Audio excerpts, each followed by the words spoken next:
Very good evening to all of you. Welcome to another YouTube live session with me, Srujit Kakkar. Today is Thursday, 9th of January 2020.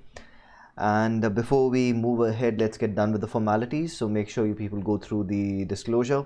I'll keep this screen for a few seconds. If you're watching it as a live stream, yes, you can pause it and you can go through the disclosure. If you're watching it as a recording, you can still pause it and go through the disclosure. And here's the second page, so make sure you go through this. And today's session is going to be the difference between demand and supply and pivot points. So now that we are done with the formality, let's get started with the differences between the demand and supply zones and the pivot points. So let's get started. Right, so the first thing is when it comes to demand and supply and pivot points, let's start with first, what is demand supply zone? Now, if you've already not gone through the previous session, then the link is provided in the description where we talked about what are the structures of demand and what are the structures of supply. So when it comes to structures of demand zones, we have basically two structures. One is called as a drop-based rally and the other one is called as a rally-based rally. Similarly, when it comes to supply, we have two structures of supply. One is called as a rally-based drop and the other one is called as a drop-based drop. So now when it comes to these structures of demand and supply areas, we have very clear rules for it, that this is what we are looking for, and only if we have that structure on the chart, we call it as either a demand zone or a supply zone, right? So again, talking about the demand and supply zone structures, it's either a drop base rally or a rally base rally, and similarly it's either a rally base drop or a drop base drop.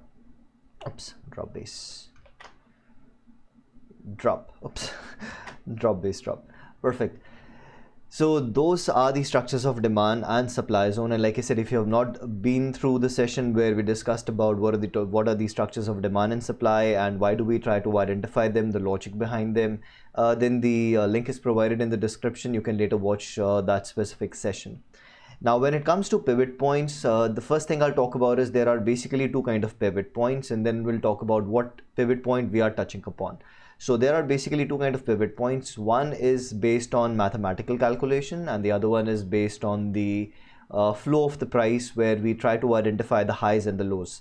So when it comes to the mathematically calculated pivot, so we are not covering mathematically calculated pivot, but what is a mathematically calculated pivot? It's basically the previous day high plus low plus close divided by 3, and that is called as a mathematically calculated pivot point. So you would have seen that there are a lot of indicators which give you that pivot point, and then based on that pivot point you have your support 1, support 2, support 3, resistance 1, resistance 2, resistance 3, and all these things are calculated mathematically. So we are not talking about this mathematical calculation, we are talking about the pivot points which we can visually see on the chart. Example, if I'm looking at a chart and the chart is doing something like this, so that's a pivot high, that's a pivot high, that's a pivot low, that's a pivot high, pivot low, pivot high, pivot low, pivot high. So these turn in prices which look like a V kind of a shape or an inverted V kind of a shape where prices are turning, this is what is referred to as pivot points.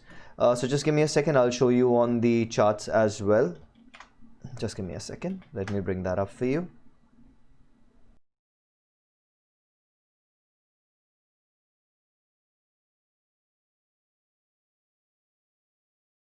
Just a second, I'm bringing up. So let's pick any script, right? So what I'll do is, you will see that most of the platforms, they also have an indicator which is called as the pivot point indicator. So let's open that, PIVOT, and apply to the chart. So can you see we have an indicator which is pivot points, highs and lows. So once I apply it, and now what you can see is, can you see if I zoom out, it is basically identifying the same thing for me, that where did the price turn, that's my pivot high, where did the price turn, that's my pivot low, where did the price turn, that's my pivot high. But now some of you might say, then why is it not marking this one and why is it not marking this one? Because that is where also prices turned higher, this is where prices they turn lower. Now this completely depends upon what settings you have in your indicator. Now if I change the settings, you will see that currently it is using 10. So if I push it down to, let's say, 5 and 5, now it might identify these two as well. Can you see now it is identifying this pivot low, identifying this pivot high. So that completely depends what settings you have in place. But otherwise, even if I don't use this indicator, What do we mean by pivot points? We are basically understanding the flow of the price, and we are trying to identify where are those turn in prices. Like here, I'm just drawing it, how the prices have been flowing. So you can see that's a pivot high, that's a pivot low, pivot high, pivot low, pivot high, pivot low, pivot high, pivot low, pivot high, pivot low, right? So that is how people identify pivot highs and pivot lows. So now when it comes to pivot highs and pivot lows, why are we discussing demand and supply with pivot highs and pivot lows? So let's get back to our PPT and let's talk about it. Right.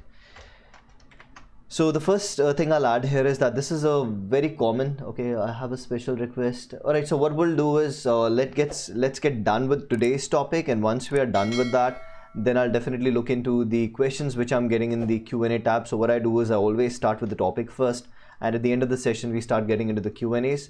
Now another thing which I would also like to add here is that the timings for these sessions are not predefined based off my availability.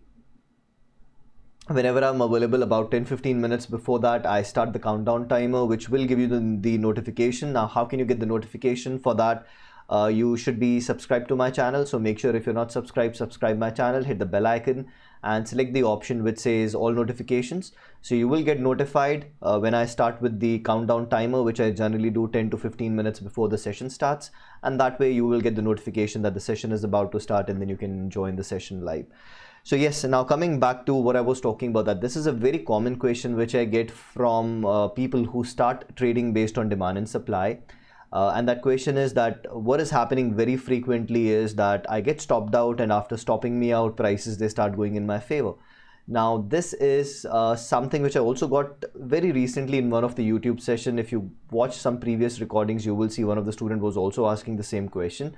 And I asked him that are you trading mostly or drop based rallies and rally based drops, these two structures? And the answer was yes. Now why do this happen very frequently, that you get stopped out and then prices, they start going in your favor? Because if you think about a drop based rally, it's basically prices coming down and moving up, or prices moving up and coming down, which is also a structure of a pivot, because pivots, they show you these turn in prices. So a drop based rally can be that pivot low, or that rally based drop can be that pivot high, right? So that is why this happens very frequently, especially with these structures, that you can get stopped out and then the prices might start going in your favor.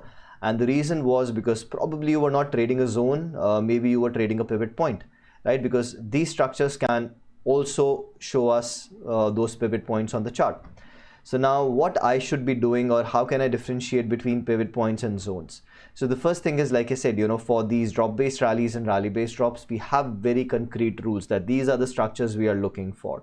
So once you learn those rules for identifying quality demand areas and identifying quality supply areas, by default, many of those pivots you would not be using, right? But for that, you need to know the rules, that what are the structures of demand, what are the structures of supply, what are the specific things we are looking for. So that knowing the rules takes care of some of these zones which can be pivot points. But the rest of the zones which are still left over, because it might be a structure of a rally based drop, it might be a structure of a drop based rally based on the rules, right? So I'm saying based on the rules, it can still be a structure of a rally based drop or a drop based rally, but still it might be a pivot point. Now why do these pivot points, they form on the chart? Let's talk about it, and then we'll move on to what can be done if you are picking some zones which based on the rules are definitely structures of zones for us, but they might be pivot points. So what we should be doing to take care of it. But before we move ahead, now why these pivot points, they get formed? Now if you talk about conventional technical analysis, in conventional technical analysis, people are using n number of methodologies. One example can be, people are seeing area of support. When the prices, they come back to that area of support, they start buying, and because of that support, that pivot point is formed. The same thing can be true for resistance, that prices are coming back to resistance level, people are selling and you have supply, because of that this pivot point is getting formed. Another example can be Fibonacci levels, right? People are buying and selling at Fibonacci levels. So when a lot of people, they start doing something at the same price point or the same levels, it start becoming as a self-fulfilling prophecy. And from those Fibonacci levels, maybe prices are moving up or prices are moving down. Another example can be your breakout retest. Another example can be your chart patterns, right? Another example can be your trend lines, because you have a trend line, again prices come to this trend line, people again start buying. Another example can be people who are following trends, right? So they know that for this trend to continue, this should not be broken. So if the prices are coming till there, maybe they would like to buy, because if this does not get broken, the trend can continue. The same thing applies to your downtrend. So can you see there can be n number of reasons because of which these pivot points can form, and I just give you a few examples: support, resistance, Fibonacci levels, chart patterns, trend lines, right? Can be any n number of things. So now when a structure of a drop based rally or a structure of a rally based drop, which by default would always look like a pivot, right? Why it will always look like a pivot? Because it will always be a turn in price. So because it will always look like a pivot, now what we should be doing, like I said, the first thing is the rules which we are using, which I teach you in our course.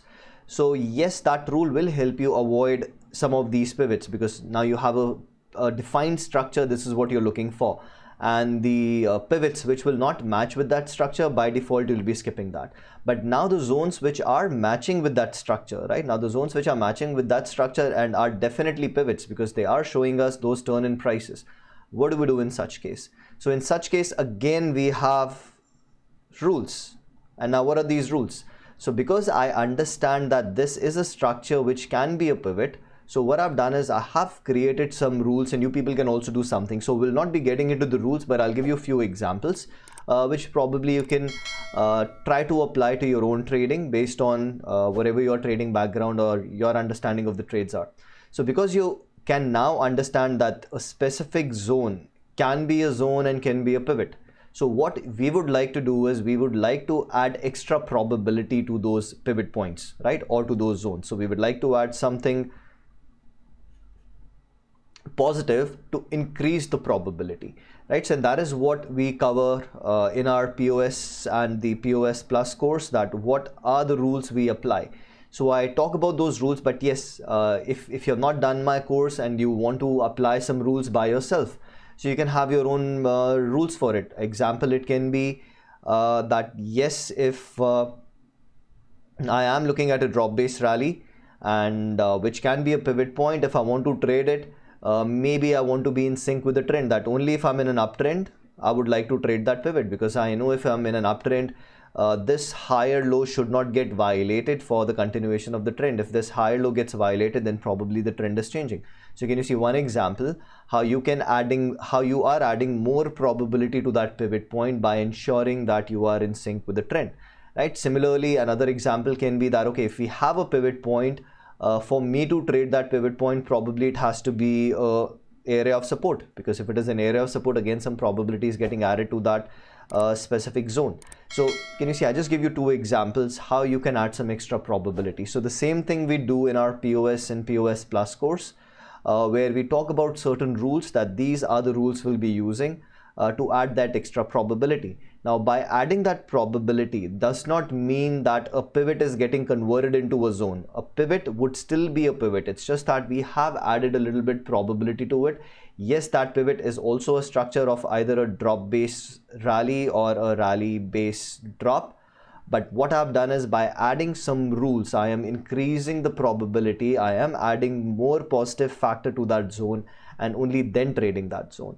So yes, in case you people have experienced this, that yes, you are trading drop based rallies and rally based drops, and you are getting stopped out very frequently, and prices they start turning away, then the problem here is problem number one: you are majority of the time trading the pivot points, and plus you are not adding any extra probability to those pivot points. So start adding some extra probability by using some rules which can help you that extra probability. I just give you two examples. One can be being in sync with the trend. The other one I gave you could be, it has to be an area of let's say support or resistance. Third one can be maybe if you're using some Fibonacci levels, maybe you need a confluence with Fibonacci's. Fourth one can be, another example is, okay, if I'm using this, it has to be in conjunction with a moving average. So can you see some ways how you can add that extra probability? And once you'll start doing it, you will see that your results will start getting better. So if this was happening to you very frequently, the frequency will go down.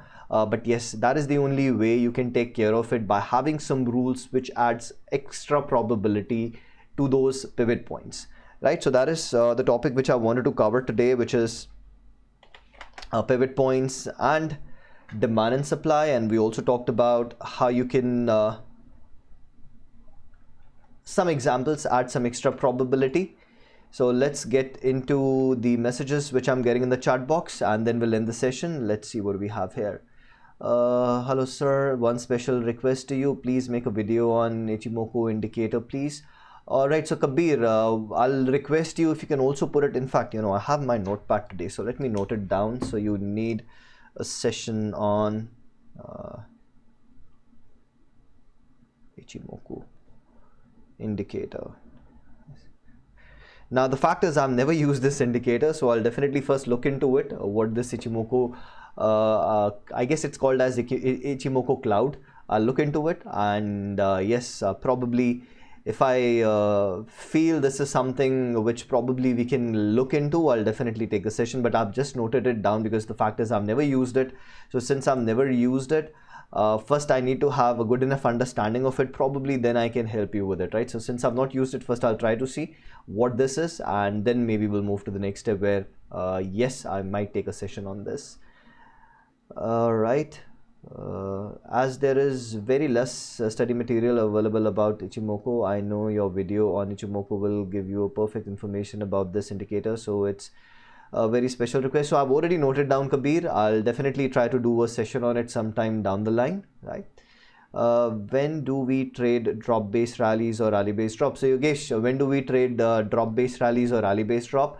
Whenever they are matching with your trade plan, that is the time we'll be trading, right? So it's not that there has to be certain specific timings for it or specific things for it. Like I said, you just need to add some extra probability. So Yogesh, my question to you is, have you done the POS or the POS Plus course? Just let me know in the chat box. I know the date, the feed is delayed by probably 15-20 seconds. That is what happens with YouTube. So once I get your answer to this, that have you done the POS or the POS Plus course, then I'll move one step ahead and I'll try to answer this question. But yes, broadly, whenever a zone is matching with your trade plan, you're allowed to trade it, right? Only if it doesn't match with your trade plan, that is the only time you'll be skipping it.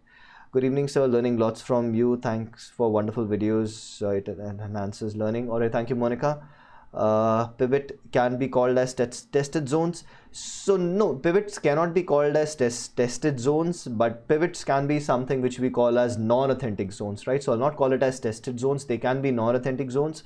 We'll not be getting into okay, so what I'll do is I'll quickly help you with one example what can be a non-authentic zone. So just give me a second. Let's bring up some white space to draw. Let's get back.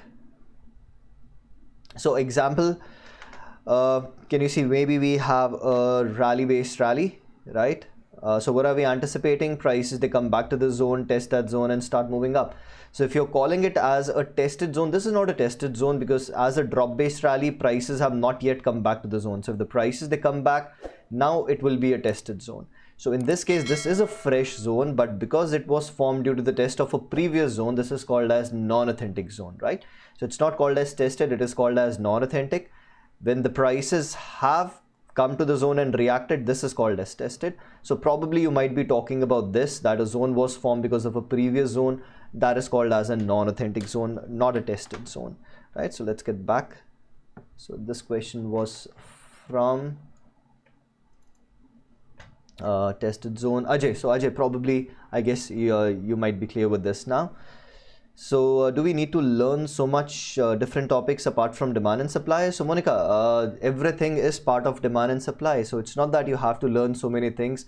Whatever is related to demand and supply, you have to learn it, right? You need to understand what is a quality zone, what is not a quality zone, right? So that is how you will start getting better and better with your analysis. You will see if you go through my Sunday sessions, when I'm picking some zones, I straight away say, okay, these are pivots.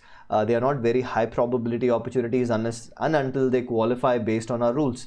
And majority of the times you will see that yes, they might not be performing really well. Why? Because they are pivots. So when you know the difference between a pivot and a zone and how to qualify a pivot, that will always increase your probability of getting good trades versus getting into trades where probably the trades are not working for you. But yes, it is not a separate topic. It is related to demand and supply because you need to learn what is quality demand and what is quality supply. All right. So when markets falling rapidly, why zones are not honored perfectly as regular days? So Ajay, see, when the markets are giving you very big moves or very strong moves, right? So this generally happens from either bigger time frame demand and supply areas or maybe because of news, right? And when this is happening, because this, like I always say, the bigger the time frame, the higher the weightage. The smaller the time frame, the lesser the weightage.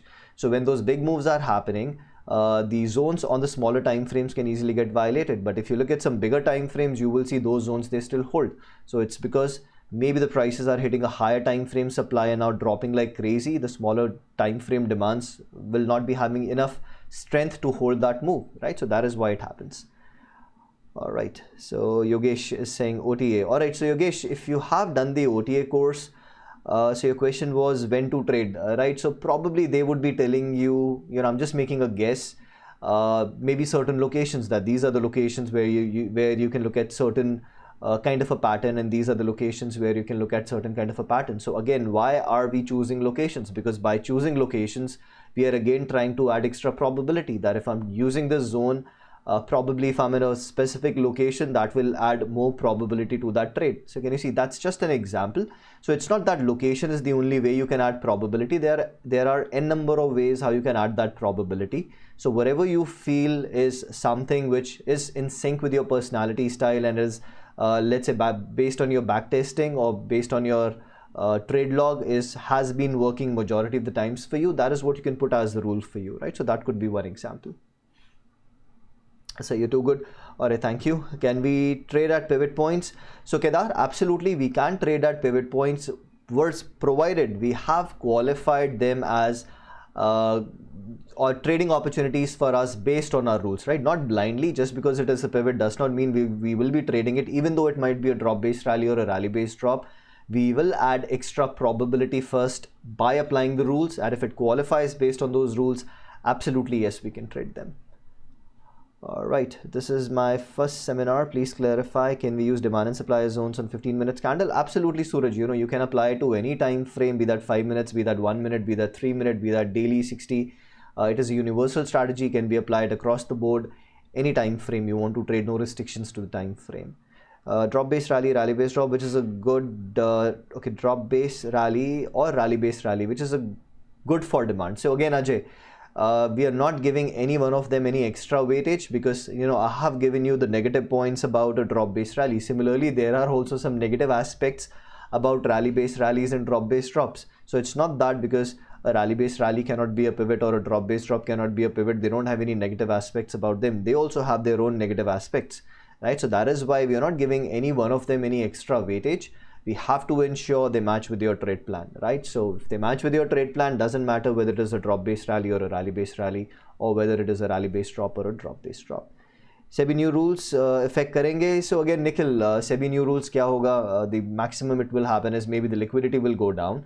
Nothing more than that. It's just that the leverage has increased. Example, if you see some time back, some of the brokers would allow you to, let's say if you're trading Nifty, just by having 35,000 rupees in your account, you can trade one lot of Nifty. But now with every broker, it would be the same, right? The leverage would be the same. So now to trade one lot of Nifty, probably you'll have to have somewhere around 1 lakh, maybe 20-30,000 in your account. So that is the only thing which has changed, that the margin requirement has gone up. The extra leverage which the brokers were providing you, that has been removed. So the only thing can happen because of that is the liquidity can go a little bit down, nothing more than that. Time frame means daily or weekly. So again, Ajay, completely depends what kind of trade you're planning. We use multiple time frame analysis for every purpose of trade. Monthly income will have different time frames. Weekly income will have different time frames. Hourly income will have different time frames. daily income will have different time frames. So it's not that higher time frame always means the daily time frame or the weekly or the monthly. Higher time frame can also be 60-minute chart, right? Depending upon what kind of trade you're trying to do. Right, thanks, understood. Isn't Ichimoku useful as compared to demand and supply? See, I already said I have never used Ichimoku, so unless and until I see those charts, I would not get to know. But yes, any other chart, whether you have Ichimoku, whether you have whatever it might be, if they are getting calculated based on something, again, you know, there would be some delays. Yes, maybe you're trying to do that just to smooth out the price action. But yes, I'll have to look into it, only then I can answer it. So if something I've not used, I would not like to answer it as of now. But yes, I have been using demand and supply for almost over 10 years now. I never felt the need to move to something else, right? Session on target and stop loss. I guess I've already noted down it as a topic, which is targets and stop loss. I'll still note it down just in case it is missing. I'll put it in my list. Target and stop loss. All right. What's your opinion if we compare Ichimoku with demand and supply? So I just answered that, right? I think insane leverage will decrease. Siraj, that is what it is. The insane leverage which probably some of the brokers were giving, that will change, and because the leverage will go down, now you need to have more money in your account. The only way can affect the market is maybe the liquidity can go down, nothing more than that, right? So that is what I talked about. Perfect. So that brings us to the end of today's session. Thank you so much for joining in. I'll be seeing you again very, very soon. Yes, if you're liking these sessions, make sure you hit the thumbs up, share it with your friends, share it with your family. Whatever topics you want me to take, make sure you put it in the comment section. Slowly and steadily, I am taking these topics one by one. And again, thank you so much for joining in. Enjoy your evening. Take care. Bye-bye.